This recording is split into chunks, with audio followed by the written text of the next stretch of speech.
Have you guys ever wondered what the most successful tactic on Sortioutsi actually tests like? Well, today we're going to be doing that. Today is the most successful tactic on Sortioutsi, and we're going to see how good it is across all boards of top teams, teams just in the top 4, teams mid-table, and a newly promoted side. So without further ado, let's get right into it.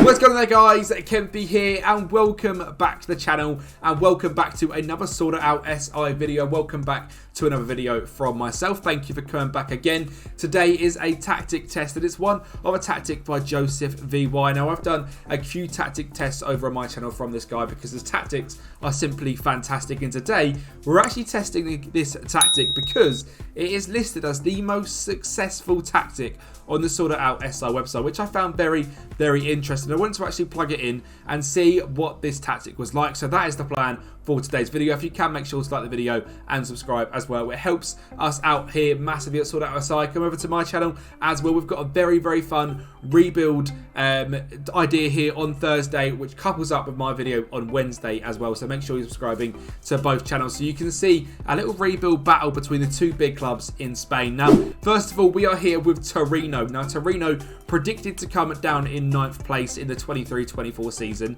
Just to clarify as well, I have left it so staff can do all transfers. I'm not involved in the transfers. It's just a pain if I do them, and it's very long. So we've left the staff do the transfers, and 9th place predicted to finish.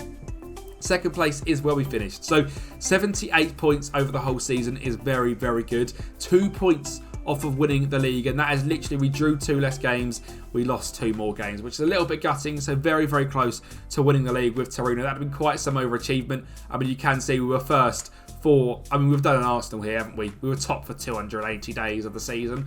We've pretty much done that this year and eventually bottled it and come down in 2nd place. So a very good season indeed. Coppa Italia, sadly, we ended up getting knocked out by Salernitana in the 2nd round, which is a bit annoying. But data hub-wise, like I said, for a team predicted to come 9th, a mid-table side, to massively overachieve like we have with a 2.03 goals per game, conceding just 0.92 is absolutely lovely to see. And it's obviously not the best we've got just yet, but to show you guys a newly promoted team, Granada, predicted to come down in 19th position. Literally straight in, plug the tactic in, set it to go away, and obviously the start of the transfers. 9th place, 58 points, 8 goals, goal difference, which is fantastic. We were actually in the top 4 at one point, potentially Champions League places. So very good season for these as well, conceding more goals than we'd like to concede. Again, they're not a fantastic side, so it's probably quite it is quite an attacking tactic, so that would be why that is. But 1.82 goals per game is quite nice as well. Obviously lots of goals as well come from Miguel Rubio and Jorge Molina, but they're the 2 teams that, you know, I've just sort of popped the test with to show you guys what it's like at different levels. And I mean, now we're going to go to Leipzig, predicted to come in 3rd place in the Bundesliga. We have won the league, 76 points. Now, Bayern Munich actually had a bit of a stinky season this year, 8 draws and 5 losses. We drew 10 games and lost 2, and this is where an in-game management, obviously I do holiday sim these, is where if you're managing in-game, you'd probably blast this with 90 points nearly, because, you know, you're probably not going to draw that many games. You're going to go a bit more attacking. You're going to let it flow, and you're going to win more games. But yeah, over a holiday test, 22 wins, 10 draws, 2 losses is fantastic. 16th routed by Inter Milan is quite annoying. Knocked out the POC out of the semis as well, and also come runners up in the Super Cup. So just the Bundesliga to our name, but with a goal scored of 2.38, conceding just 0.74 is lovely to see. And the goals are coming from the big men. You've got Timo Werner with 24. You've got Sesko with 18 and 12 assists. It's lovely to see. Simikan chipping in with 16 goals. And Cuckoo was still here. I forgot to do that transfer. Apologies. 12 goals and 10 assists. Sergio Camelo, 12 goals and 9 assists. Andre Silva with 8 goals, 5 goals, 10 assists from Forsberg as well. We've got 21 assists all the way down here from David Raum, which is lovely to see. Interesting that it's not so high on the right back, just the left back, which is quite cool to see. But the Bundesliga, in terms of the actual overview of the stats, we scored the most goals by 11. Conceded, we were 3rd on 25, joint 2nd, which is quite nice to see. Possession-wise, you're not looking to keep possession. It's a fast, fun, counter-attacking formation. Fewest shots, we were 4th, and most shots for, we were top by quite some way as well. So a very nice test here with RB Leipzig. And to show you guys the PSG one, I want to start off with a little game in the Coupe de France final. Just before we do show you this game, if you can subscribe to the channel, subscribe to my channel as well, and also subscribe to Shadow Striker / and Abaz, the absolute legend himself, because we're all sitting here making content and you guys are hopefully loving it, and it's going to be coming throughout the whole summer as well. So don't go anywhere. The content is staying, and hopefully we can help build the channel to its biggest it's ever been. Now today is a game against OGC Nice. It's a 4-1 victory in the Coupe de France final. Straight away, Hakimi has intercepted the play from a ball coming forward, plays down the line to Carlos Soler, who's going to just cut it back into the box for a back stick finish for Ricardo Horta, who was the signing to replace Lionel Messi, which is quite interesting. A towel now for OGC Nice is going to burst down the line. He's actually going to manage to get a cross in, and they're going to score for 1-0. You think, a little bit rocky. No, Sam. We're going to go on and dominate from here. So Carlos Soler switch. It's Horta on the left-hand side. He's going to bring it forward to the edge of the box. He finds Mbappe and he blasts it forward. We had 4 men there against their defensive 3, so we were definitely overloading them, which is fantastic to see. Danilo on the ball. Ferland Mendy finds Horta in behind to Mbappe again. He's going to beat his man and stick this one in the back of the net. And the last goal of the game is going to come from Mbappe down the left-hand side. He's going to again turn around, find Ferland Mendy at left-back. Great ball in behind to Gabby, who's going to get on the end of it. Gabby goal. Who knew he'd be playing for PSG? A decent signing. Obviously, we have got 2 strikers in this formation. I've not actually said that yet. It's a 4-2-4, so it's lots and lots of goals. And I mean, we talk of lots of goals. 123 goal difference.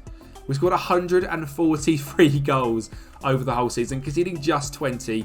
Possession-wise, even as the best team, only down in 8th. We had the fewest shots for by so much, and the most shots for as well by so many. And the data hub, 4.21 goals per game, conceding just 0.59. I've never seen goals per game quite as high as that, which is lovely to see. And in terms of goals scored as well, we've got 33 from Mauro Icardi, 47 from Mbappe, 33 from Neymar, 25 from Skriniar, 20 and 20 from Horta, 10 and 13 from Soler, quite a few from Kimpembe, quite a few from Thomas Lemar as well. Barbosa scoring 8 goals and one in the massive final. Hakimi with 12 assists. Ferland Mendy with 11 assists as well. When we did win the Coupe de France, we did win the Trophy de Champs, we did only lose at the final of the Champions League to Arsenal, which is so annoying because the Arsenal fans in the comments were buzzing about that. But you come 4th, so you fell off, but you did win the Champions League. So congratulations, but a very, very strong tactic, and the tactic is as follows. Now, I have to say, this is made by Joseph VY. This is not my tactic. It is a very, very good tactic. It is available for you to download. The link will be down in the description below. Sweep keeper on defence, start off with tackle harder. A wing back on support on the right and the left with stay wider and tackle harder. 2 ball playing defenders, both with dribble more and tackle harder. And in front of them, 2 of my favourite positions on the game, both tackle harder. On the right wing, you've got a sit narrower, tackle harder. On the left wing, you've got a sit narrower and tackle harder. Both of them are inside forwards on attack. And up front, 2 advanced forwards on attack, both with tackle harder. So you can tell it's a very, sort of like aggressive system. Everyone's pretty much got tackle harder on them, which means they're going to fly into challenges. They're going to sort of poke that foot in when they don't need to, which is good because you win the ball back if you've got good enough players. And mentality wise, it's set to just balance, so it is a very attacking formation, but only a balanced mentality. We are set to standard attacking width, pass into space, focus played on the left and the right, overlap left and right, which is why you see so many assists from the right backs and left backs, because the inside forwards are going to get in and make that sort of 4 up front, which is quite cool to see. And you're going to have the wing backs sort of getting in outside. So you're effectively going to have 6 strikers, and you've got the 2 volantes who are going to burst into the box. It's absolutely mental, and it's lovely to see. Passing directness is set to shorter and obviously a higher tempo as well. We saw a couple of chances there which were low crosses. It is set at low crosses and run at defence. In transition, it's roll it out, distribute quickly, counter and counter press. And out of possession is a high press system. It's triggered the press much more often. It's preventing the short clock of distribution, and it's getting stuck in. Now, this is the most successful tactic on Sorted Out SI. So if you guys want to play with a tactic which is guaranteed to give you unbelievable results, the description is down below. Massive shout out to Joseph as well. Subscribe to this channel, subscribe to my channel, and get locked in for that rebuild double. We've got Barcelona on mine, we've got Real Madrid here on Thursday with a Diamonds 3-back tactic we tested last week. So look forward to that one, and I'll speak to you guys next time.